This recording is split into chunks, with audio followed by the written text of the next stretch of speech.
think it's time for another Bible story. How about you? It's been a while. The last time we got together, I began telling you about a man from the Old Testament named Gideon. And he was a very brave man, and a man that God used for great things.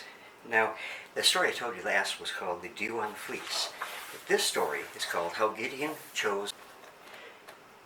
Gideon must have soldiers. Brave as he was, he could not fight battles alone. We can't fight our battles alone. Where would he get his soldiers? Well, from the Hebrew people, of course. They were the ones who had to keep hiding from the troublesome Midianites.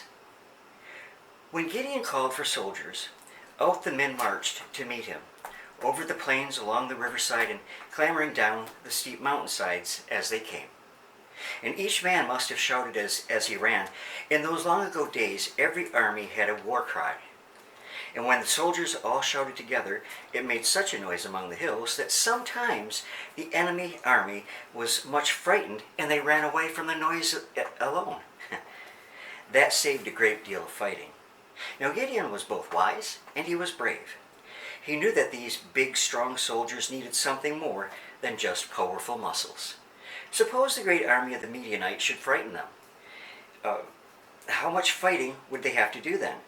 Not any that would help the battle anyways. Gideon meant to win, and his helpers must fight with him. He must choose only brave, really brave soldiers, and he didn't like cowards. Some little folks call them fraidy cats anymore, at least when this book was published. But continuing, besides, God is with brave people. People who depend on him, people who know that they can have victory over anything through him. Those are the people he likes to help. Now Gideon wanted his soldiers to learn a lesson. And what do you suppose that lesson might be? That it was not strong hands and arms, spears or swords, which gave soldiers the victory. It was only faith in God that really helped them. So Gideon did something very strange. His people must have thought he was always doing strange things. I presume they found fault with him and perhaps called him foolish. But his foolish acts always turned out to be very wise ones. Now, the first thing our brave captain did was to send back to his home every soldier who was afraid. Just get rid of them, don't have time for them. Now, I know you'll be surprised when I tell you that more than half of the soldiers decided not to fight with Gideon. And still, Gideon was not sure that everyone he still had was a brave soldier. You remember, he was hard to satisfy. He always needed more than one sign. So, he used his beautiful fleece twice before he would believe God, and that meant that God meant him to be the captain. Remember in the last story I told you, the fleece story. Now he was going to test his soldiers twice before he would lead them into battle. And this is the strange thing that Gideon did after so many of his soldiers had left his army. He asked all who remained to come down with him to the brook. Now, the brook has been called the Spring of Trembling. And this is just the right name for it because every man who trembled at this spring was sent home. It was here Gideon chose all of his real soldiers, those who would stick by him and fight till the battle was won. 10,000 of them went down to the brook. That's more than you probably, or I could probably count. Or it would take a long time anyways.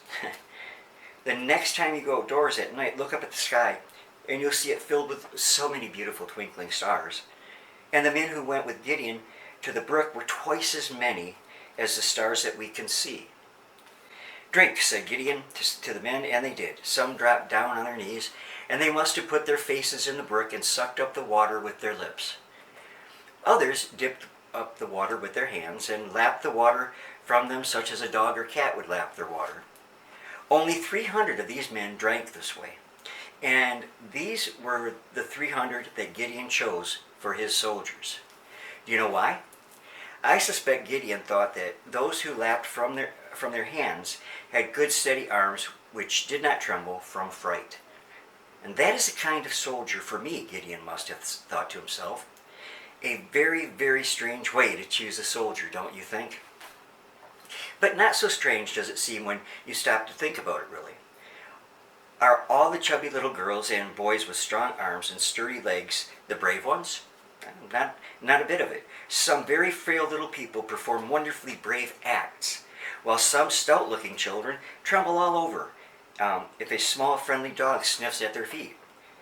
Gideon wanted to know if his men were really as brave as they looked to be. He needed brave men, and he wanted soldiers whose arms never trembled because they were never afraid. Big people or little folks who are easily frightened hinder more than they can help.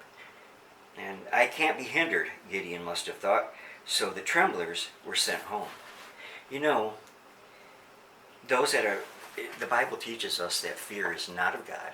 Fear is of the devil. God does not promote or cause fear. God is not the author of fear. And when we, and I do it too, we all do, when I fear something, that's playing into Satan's hands rather than God's. God wants us to be strong and not tremble and have complete faith in Him.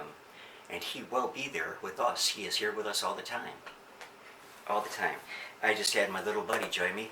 Here's my little gray boy. I guess he's telling me it's time to stop talking and give him some attention. Gray is Charlie Cat's one of his little boys, and he's got this. He doesn't look like Charlie because he's gray and Charlie's black, but he's got Charlie's sweet disposition and personality, and he is a real blessing to me because with as sick as Charlie's been, I know that I'll always have a little bit of Charlie with me right here. You're a super kitty. So with that said, I'm going to let you go, and we'll get together real soon again, and I have another story to tell you about Gideon. God bless. See you soon.